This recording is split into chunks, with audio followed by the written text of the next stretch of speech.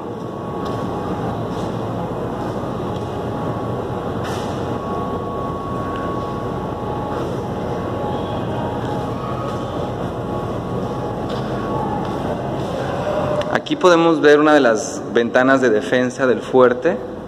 Podemos ver que están todas alineadas. O sea, no hay forma de que se pudiera atravesar de un cañonazo o de un disparo esta pared, que debe ser fácil de unos 6 o 10 metros de ancho.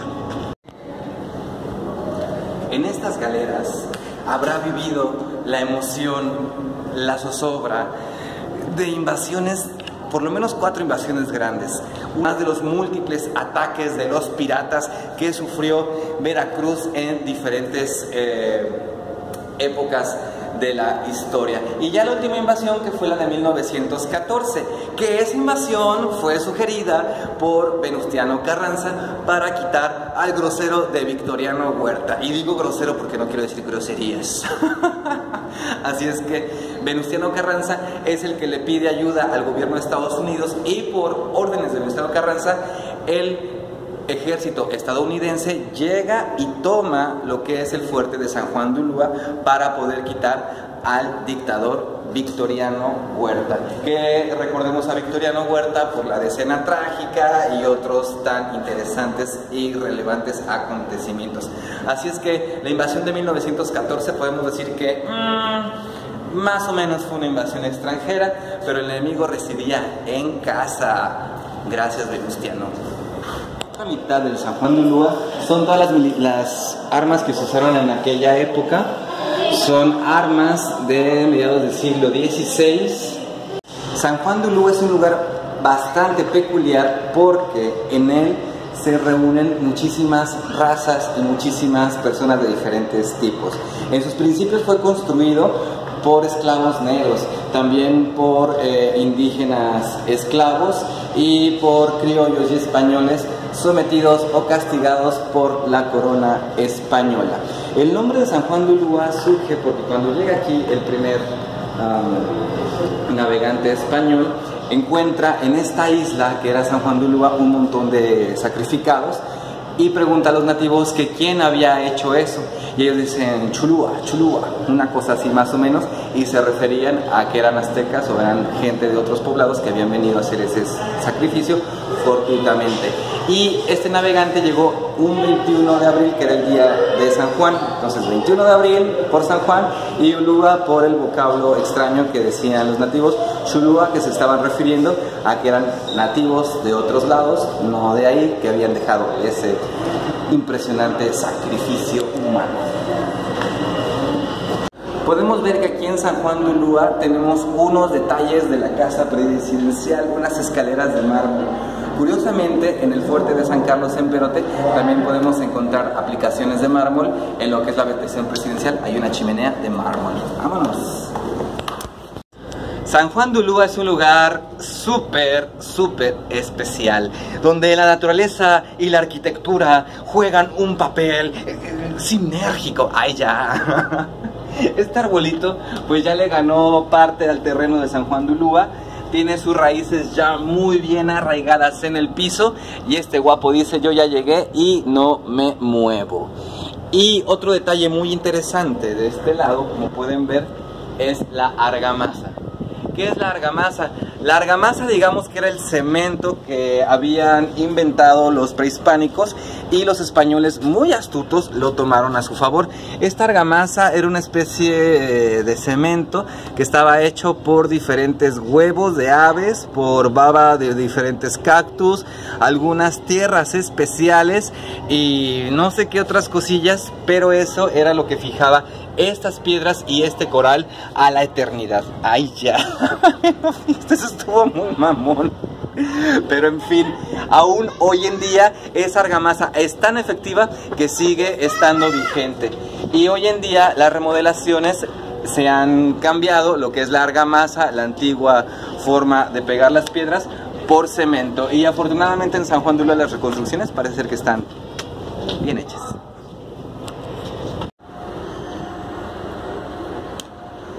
Hoy hemos atestiguado un vigía más del silencio, un vigía más del mar, del nuevo mundo y el viejo continente. Hoy... ¡Ay, ya! Lo que sí cabe destacar que esta prisión fue usada por Porfirio Díaz, un dictadorcete igual que de cualquier república bananera, aunque haya quien lo defienda. El tipo llegó hablando de la no reelección y se quedó por más de 30 años hasta que llegó el guapo de Madero y lo quitó junto con una camarilla de personas. Pero volviendo al punto, que Porfirio Díaz usó San Juan de Ulúa y otros fuertes más como centros de reclusión para presos políticos. Recordemos que sí, Porfirio Díaz trajo muchos adelantos a México: minería, petroleras, bellas artes. Sin embargo, lo que era el pueblo seguía siendo pobre. No había realmente un crecimiento económico en la economía del pueblo, y eso daba lugar a muchos disidentes políticos. Muchos de ellos habitaban aquí en San Juan de Ulúa y otros eran mandados a Chetumal, a la última frontera que tiene México, y en Chetumal también eran recluidos en prisiones de este estilo o recientemente improvisadas. En aquel entonces no había nada para comer, y lo que comían los presos en las cárceles de Chetumal era langosta. Todos los días comían langosta, pero no era concebida la langosta como hoy en día, como un manjar exquisito por el cual pagamos miles de pesos y enloquecemos cuando las vemos en los buffets o en las cartas de los restaurantes. No, en aquel entonces la langosta era considerada como una cucaracha, como un bicho del mar, como algo despreciable que era digno de que comieran presos y gente despreciable como la que era considerada en aquel día. Por ejemplo, aquí estuvieron encarcelados los hermanos Flores Magón. Los hermanos Flores Magón, una de las personas que deben mucho el periodismo a este país, porque los hermanos Flores Magón fueron gente que lucharon contra el régimen, gente que estuvo diciendo cosas muy fuertes, que fueron perseguidos, y mucha libertad de prensa se la debemos a los hermanos Flores Magón, que fueron encarcelados aquí. Y con esto nos despedimos de San Juan de Ulúa.